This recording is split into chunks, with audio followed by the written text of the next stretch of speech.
Welcome to Beyond Hormones, the Business of Wellness, the podcast for hormone and functional medicine providers who want a thriving, predictably profitable practice and maybe a little less stress along the way. Hi, I'm your host, Jody Lane, and I've worked with lots of clinics in marketing, sales, and business development, and I have seen what works and what doesn't. And here's what I believe. Hormone and wellness care should be available to everyone who wants it. And while providers know the medicine, many struggle with the business side of their cash practice. And that's where I come in. See, this podcast is here to share real strategies, real stories, things you can implement in your practice right away. So I am so glad you're here. Come on, let's go. Hey guys, welcome back to Beyond Hormones, the Business of Wellness. I'm your host, Jody, and today we're going to talk about something that nearly every single clinic owner I know has struggled with at some point or another. And that topic is hiring. And I'm not just talking about the I have to post the job part, which has its own challenges, of course, but I mean the whole thing. The job description, reviewing the resumes, doing the interviews, sending the offer letter, the first 90 days of onboarding, all of it. Now, why is this so important? Well, I always say that the most important product you have in your business is not your hormones, it's not your supplements, it's not your treatments, it's not even your providers, it's your staff. See, your patients are going to interact with your staff more than you, more than any of your providers. And if your clients don't enjoy the experience, they will eventually seek out another clinic to go to. It's just a fact.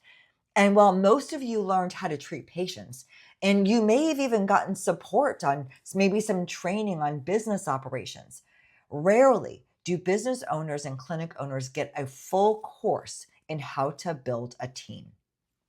So you wing it. You think, how hard could it really be? I post a job that shares the skills I'm looking for, the kind of person I want. And then I interview a few of those people and I go with whoever I had the best conversation with. And then I'm going to cross my fingers and pray that it works out. And then a few months later, you wonder why it didn't work out. And you may have to start the entire thing again. Now, I'm not sharing what I think I know. No, I've actually been there. I think every business owner and clinic owner has at some point. And after many years for myself of trial and error in the hormone clinic that I managed, as well as all the businesses I had prior to, I have figured out a system, a great methodology for hiring the right people to fit the needs and the culture of the company. And so today, I'm going to share with you that hiring framework so that you can use it and you can implement it time and again when you need to hire new people and when you are building out your team. Because I'm telling you, once you have a system, yes, we're using that word system again. Once you have a system in place, the whole process gets just a lot easier. So let's start at the very beginning, the job description. See, most clinic owners post a generic job ad, and I get it. You're busy, you've got lots to do in your day. You don't have time to sit there and write a very lengthy job description, and you just need someone to fill the role. Maybe you even go to Claude or ChatGPT and you have them help you write it. You type in the position title, you hit generate, and out comes something that sounds perfectly fine, but could belong to literally any clinic in the country. And that's the inherent problem. See, a vague job description will attract vague candidates. A great job ad actually does three things for you. First, it attracts the right person. Second, it sets clear expectations from the very start. And three, it is transparent about pay and benefits. But here's what most people miss. Specificity is what makes a job ad work, not bullet points, not just using industry buzzwords. Instead, actual real details about what it's like to work in your clinic.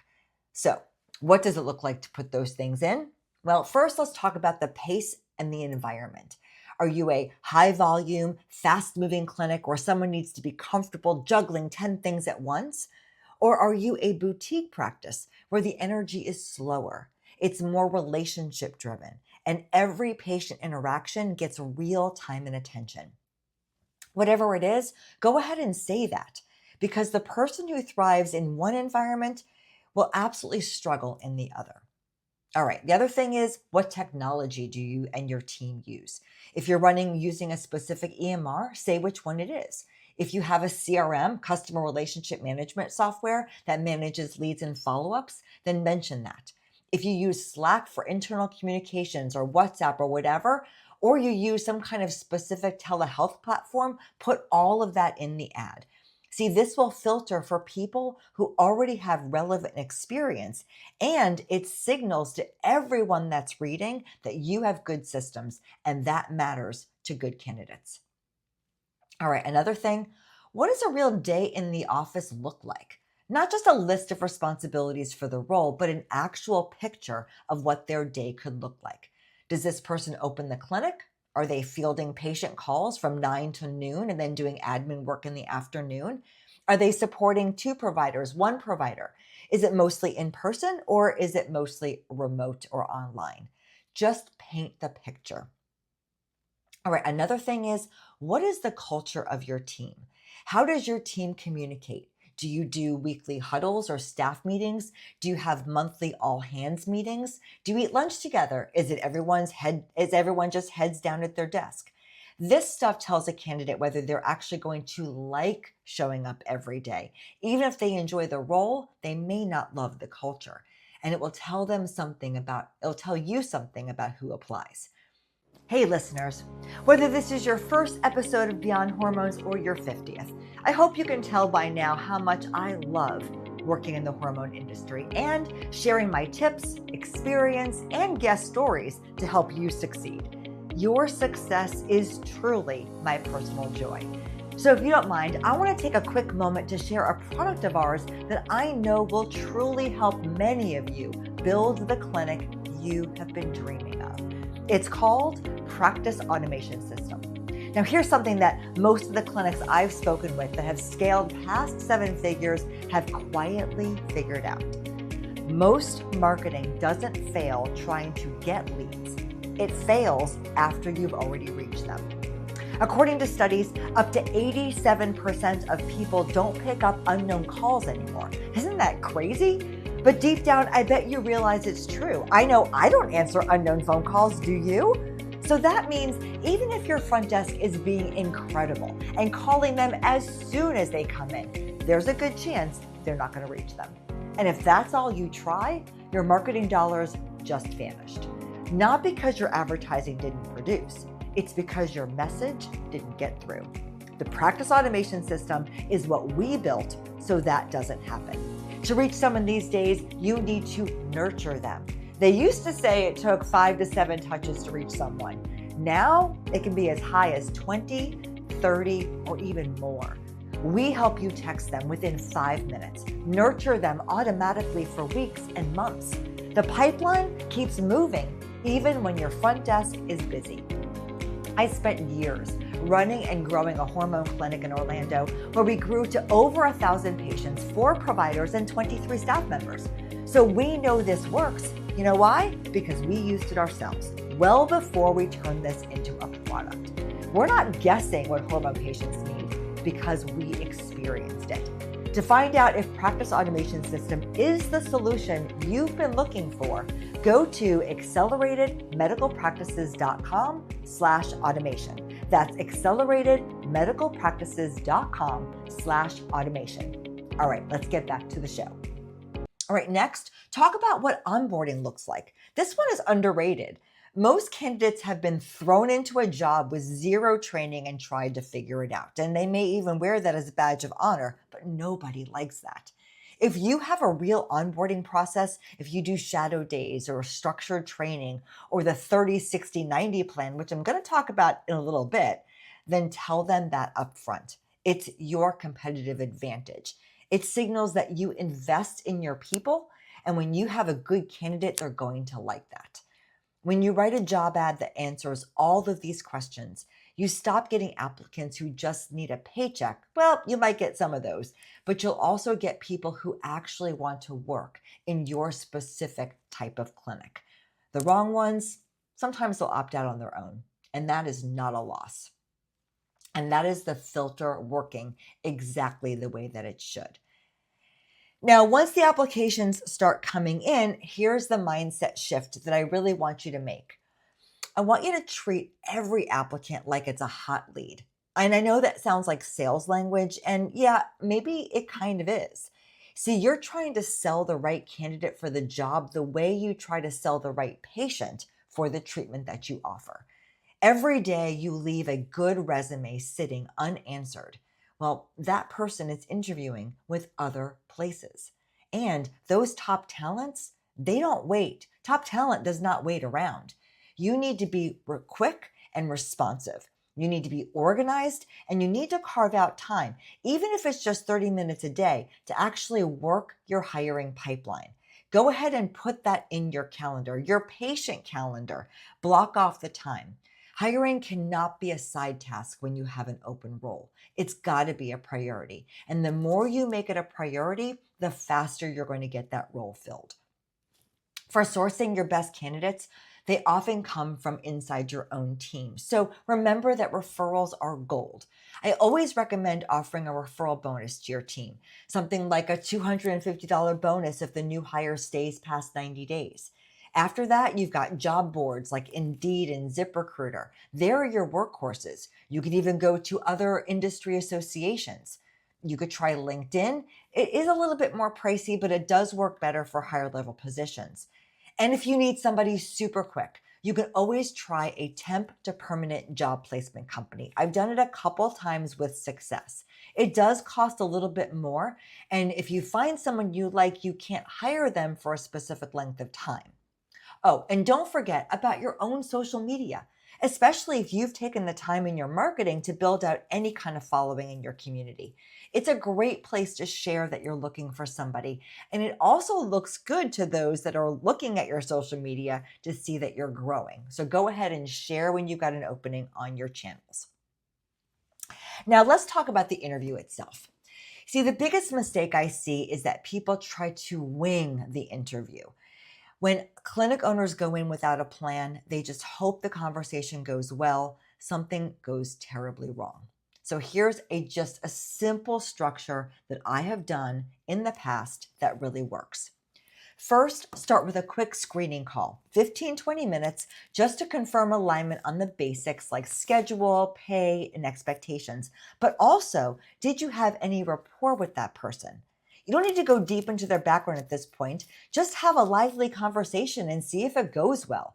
If it was like pulling teeth by trying to talk to them, then it's probably not going to be a good fit. But if it felt good, then move on to the next, which is an in-person interview.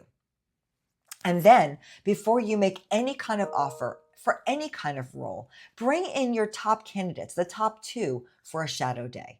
The shadow day is the part most people don't do, they ignore, or they don't even think about because it's not typical to do in a medical practice. But in my experience, the shadow day is one of the most valuable steps in this whole process.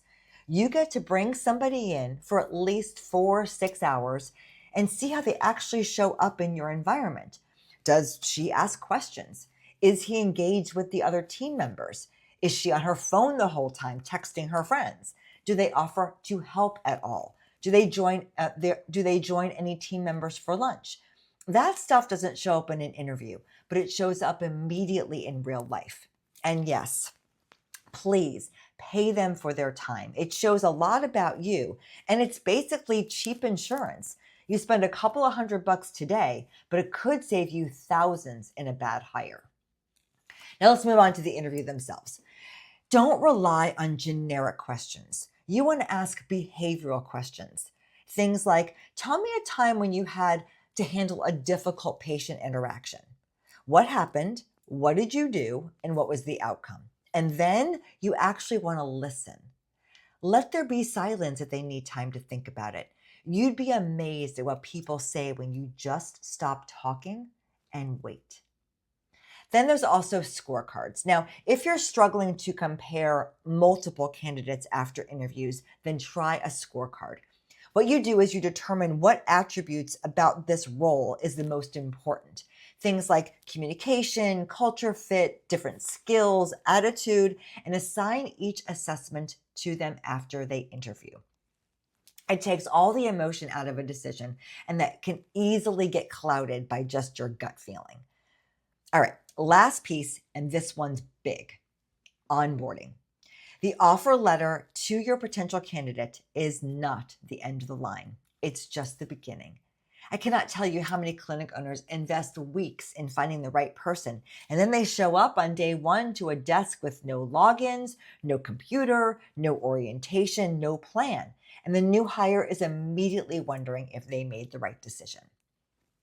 So set them up before they arrive.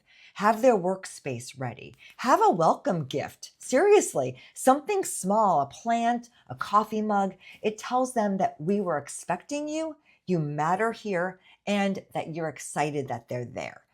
Now, I live in Orlando, and in my early 20s, I got a job at the Walt Disney World Company. It was in the wedding sales department, and I was so nervous. But on my first day, feeling very overwhelmed and very worried that I wasn't sure this was the right fit, I got to my new office and there was a plant, there was a bunch of Disney swag, and my name tag. It made me feel very welcomed.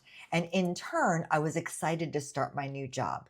And that lesson taught me then forward to always do something to make my new role's first day really special.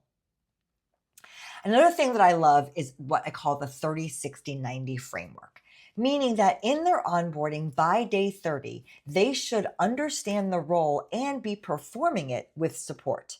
Then by day 60, they're mostly independent and trending in the right direction. And by day 90, they should be fully integrated and working confidently on their own.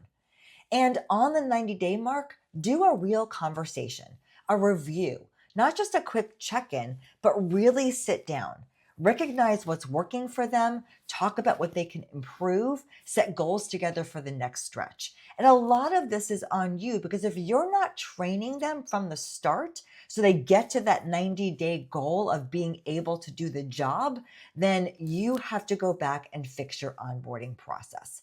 All right, here's a quick version of the whole framework.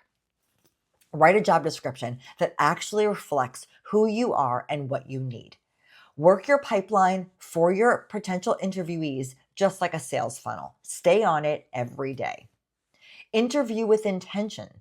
Use scorecards and do the shadow day. Trust me, you will not regret it. And onboard like you mean it with a clear 30, 60, 90 plan. Hiring can feel very overwhelming and like a never-ending headache. But when you have a system, it becomes something you can actually manage and even get good at and improve every time you have to bring in a new role.